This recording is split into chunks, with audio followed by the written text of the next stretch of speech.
بچاؤ. بیٹیوں کو بچانا ہے تو جہیز نہیں لینا ہوگا. بیٹیوں کو بچانا ہے تو جہیز کا مطالبہ نہیں کرنا ہوگا. بیٹیوں کو بچانا ہے کس بیس پر جہیز مانگتے ہو؟ کیا تمہاری شریعت کہتی ہے جہیز لو؟ کیا رسول اللہ نے اپنے نکاح میں جہیز لیا؟ کیا صدیق اکبر نے اپنے نکاح میں اور اپنی شادی میں رسول اللہ کے ان صحابہ نے مطالبہ جہیز کیا؟ اگر جہیز کا مطالبہ جائز ہوتا تو صدیق اکبر نے کیا ہوتا، فاروق اعظم نے کیا ہوتا، مولا علی نے کیا ہوتا. اس لیے مجھے کہنا ہے دو ہی جماعت ہے آج بھی بھارت میں. دو جماعت ہے، ایک رحمانیوں کی ہے اور ایک شیطانیوں کی ہے. رحمانی جماعت میں جہیز کا تصور نہیں ہے، شیطانی جماعت کا کام ہے. اب اگر کوئی جوان رحمانی جماعت میں رہنے والا، رحمانی لشکر کا اگر کوئی آدمی جہیز کا مطالبہ کرتا ہے تو بولتا رحمانی ہے مگر کام شیطانی کر رہا ہے.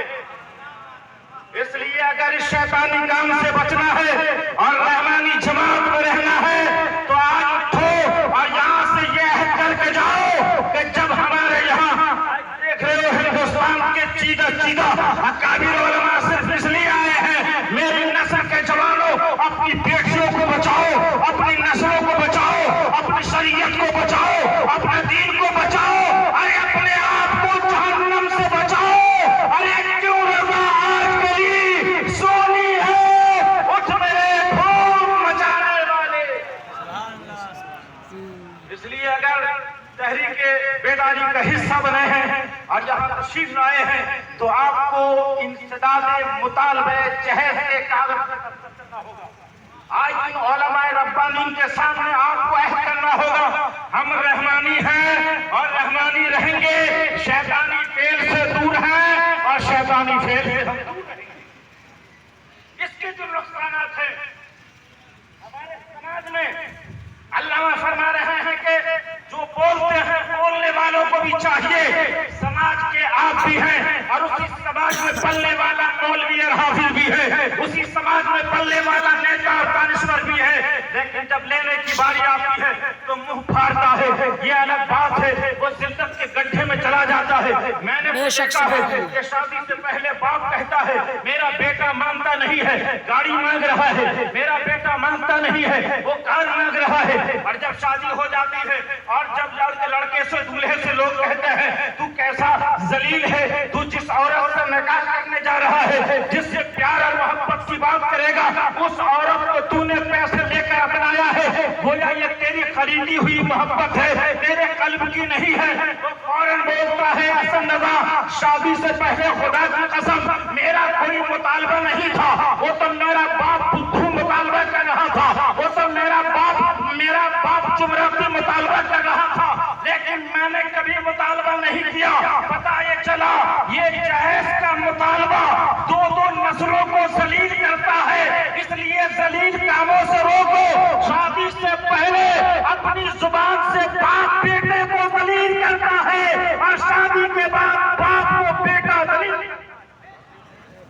ایسا کام کیوں کرو جس سے باپ بیٹے کو ذلیل اور بیٹا باپ کو ذلیل کرتا ہو. اس لیے جب مطالبہ جہیز کی بات ہو تو چاہیے کہ ہاتھ اٹھا دو. ارے کس بنیاد پر ایم اے ہو، بی اے ہو، ڈاکٹر ہو، انجینئر ہو، مولانا ہو، مفتی ہو، یہ بیٹے بکنے والے نہیں ہیں. ان بیٹوں کو جہیز کی قیمت لے کر بیچتے ہو. ڈاکٹر بنایا 15 لاکھ روپے خرچ ہوئے تو کیا 15 لاکھ بیٹی والوں سے وصول کر بیٹے کو بیچ رہے ہو؟ 50 لاکھ روپے خرچ ہوئے تو کیا اس خرچ کو بیٹی والوں سے وصول کر اپنے بیٹے کو بیچتے ہو؟ ارے جو رسول اللہ کے دامن میں رہنے والا ہے، جو رحمانی جماعت میں رہنے والا ہے، وہ بکتا مال پر نہیں ہے. اگر اسے بکنا بھی ہوگا تو رسول اللہ کی آل پر بکتا ہوگا. اہل سنت کا ہے بیڑا پار اصحاب حضور نجم ہے اور ناؤ ہے اطرت رسول اللہ کی. اس لیے حضرات یہ مال لے کر شادی کرنا اسلام میں کہیں اس کی کوئی گنجائش نہیں ہے، بلکہ مال دے کر شادی کرنا اسلام کہتا ہے. یہ جہیز جو جائز اس وقت نہیں ہوتا ہے جب تک کہ کوئی بیٹی والا، بالکل میں اثر نو چونکہ مفتیان کرام خصوصیت کے ساتھ علامہ ڈاکٹر امجد رضا یہاں موجود ہیں، مطالبہ جہیز کو میں نے کہا ہے اگر بیٹی حاجت مند ہو تو باپ نکاح کے بعد اسے جہیزی کہہ لے، جہزہ جو جہیز و تجہیزہ، سامان کا فراہمی کرنا، گویا بیٹی اگر گھر والی ہے، گھر والی نہیں ہے، اس کے پاس مکان نہیں ہے، بیٹی کے پاس بستر نہیں ہے، تو تم سمجھ لو کہ جب فاطمہ الزہرا کا نکاح ہوا تھا تو رسول اللہ نے مشکیزہ دیا تھا پانی بھرنے کو، رسول اللہ نے گدا دیا تھا سونے کو، اگر ضرورت ہے تو بیٹی کو اس نیت سے دے دو کہ فاطمہ الزہرا کے ابا نے اسے دیا۔ اس کے علاوہ جو اس سے اوپر ہے اور وہ مطالبے میں شامل ہے جس کی بنیاد پہ باپ مکان بیچتا ہے، زمین بیچتا ہے، ایک باپ اپنا سب کچھ لٹا دیتا ہے۔ اے سماج کے لوگوں، آپ آج شادی کرتے ہو تو جہیز لے کر کرتے ہو،